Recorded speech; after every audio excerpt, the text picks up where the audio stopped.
बिहार एक ऐसा राज्य बन गया है जिसमें किसी भी सरकारी नौकरी की अगर आप तैयारी करते हैं तो यकीन मानिए उसमें खेला होगा और खेला करने वाले बड़े बड़े अधिकारी निकलेंगे और उसके खेला के बाद जो लोग अयोग्य होते हैं वह नौकरी पा लेते हैं और जो योग्य होते हैं वह दर दर की ठोकर खाते हैं, कानून का सहारा लेते हैं, कई साल लग जाते हैं, लेकिन उनका जीवन जो है कि बर्बाद होने के बजाय कुछ नहीं होता है।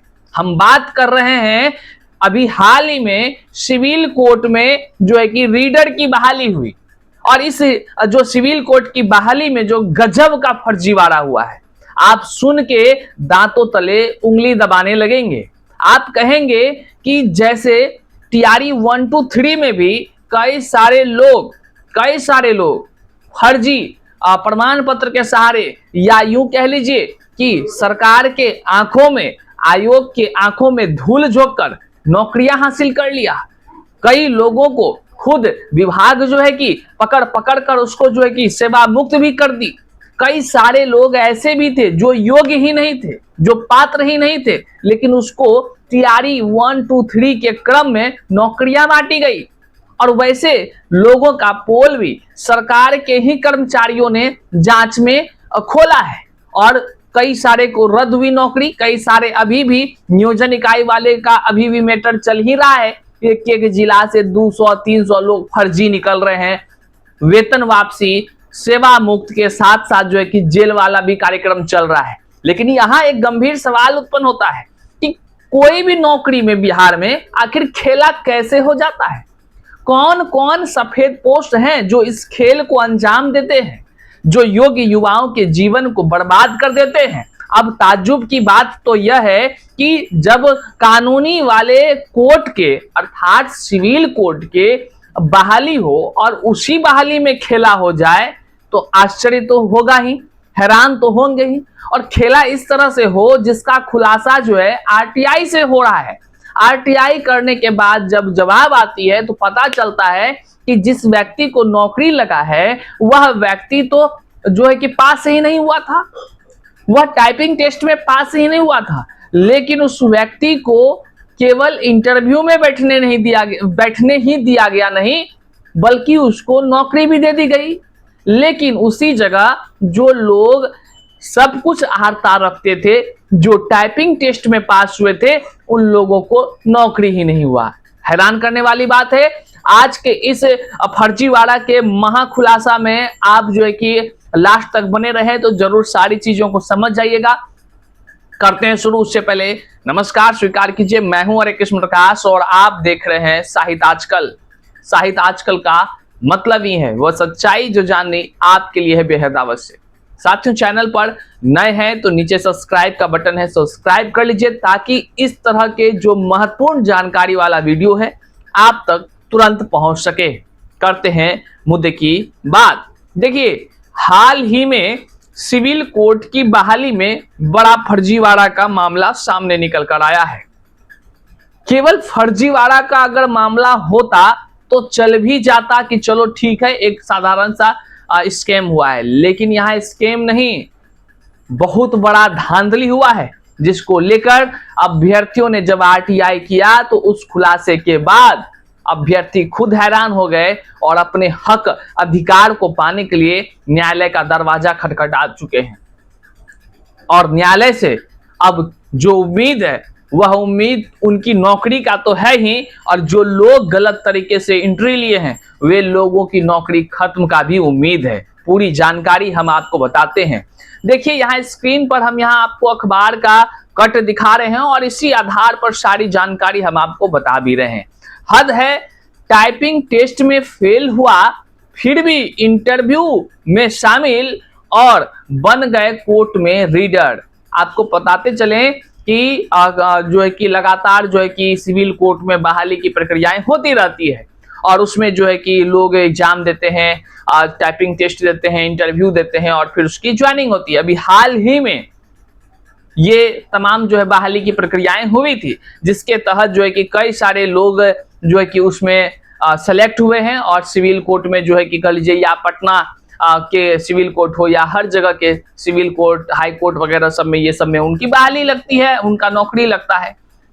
अब इसमें खेला किस तरह हुआ है आप जरा गंभीरता से समझिए कि बिहार की प्रतियोगी परीक्षाओं में धांधली की खबरें तो आम थी, लेकिन अब न्याय के मंदिर यानी अदालतों की बहाली में भी सवाल के घेरे उत्पन्न होने लगे हैं। मतलब कि सवालों के घेरे में अब जो है कि न्यायालय अदालत में जो बहाली हो रही है वह भी आ गई है। अब बताइए, लोग अदालत जाता था, अब अदालतें की बहाली को लेकर झंझट है, उसी में खेला हो गया है। अब उसके फर्जीवाड़ा का भी सुनवाई अदालत में ही होना है। हैरानी की बात यह है कि जिनसे हम जाकर मांगते थे न्याय, अब उन्हीं के नौकरी के बहाली में फर्जीवाड़ा का फिर से न्याय उन्हीं के दरवाजे में मांगनी पड़ रही है। बड़ा आश्चर्य, मतलब सेंधमारी करने वाले लोग या यूं कह लीजिए फर्जीवाड़ा करने वाले लोग या कह लीजिए धांधली सेटिंग करने वाले लोगों का मनोबल इतना बढ़ गया है कि पूरे बिहार को बदनाम करके रखा हुआ है। दलाली वाला राज्य घोषित करवा दिया है। ऐसे लगता है मानो हर घर में दलाली हो रहा है, लेकिन कई सारे लोग ऐसे हैं जो इन सारे चीजों को गंभीरता से लेते हैं और कानूनी की प्रक्रिया उस पर करते हैं और न्याय वो पाते भी हैं। आगे देखिए क्या कुछ कहा गया है कि मामला विभिन्न सिविल कोर्ट में कोर्ट रीडर सह डिपोजिशन राइटर की नियुक्ति से जुड़ा हुआ है। विज्ञापन संख्या 03/2022 के जरिए 1132 पदों पर बहाली निकाली गई थी। आरोप है कि आकी पूरी चयन प्रक्रिया के दौरान नियमों को दरकिनार कर अपात्रों को नौकरी दे दी गई, यह आरोप लगा हुआ है।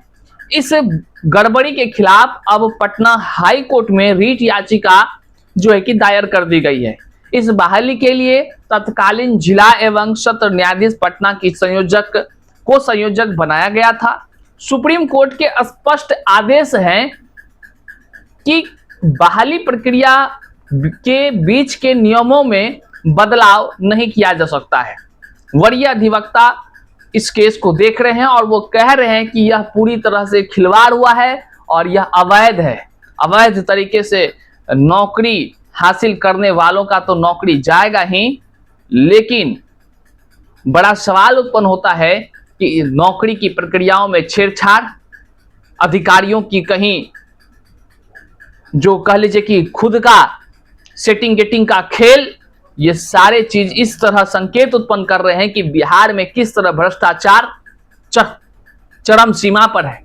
चाहे बिहार में कोई भी बहाली ले लीजिए, हाल ही में बिहार एसआई मतलब कि दरोगा की बहाली में भी कई जगहों से प्रश्न पत्र लीक कराने की बातें निकलकर सामने आई। ये नहीं कि सिर्फ आरोप लगे, पुलिस वकायदा पूर्णिया जिला से मृत्युंजय नाम के शिक्षक को अरेस्ट भी कर ली, जो अपने ही सगा संबंधी को पूरे क्वेश्चन पत्र जो है कि एग्जाम के क्रम से के समय ही वह अपने सगा संबंधी को दिया था और पूर्णिया गर्ल्स हाई स्कूल में उनकी पोस्टिंग थी, वहां से उसकी अरेस्ट हुई। लेकिन आयोग का कहना है कि जो धांधली कर रहा था वो पकड़े गए, जो धांधली कराने का प्रयास किया वो पकड़े गए, लेकिन वायरल नहीं हुआ, लीक नहीं हुआ। खैर वो सारी बातें हैं, रद्द नहीं होगी, ऐसी बातें आयोग की तरफ से कहना है।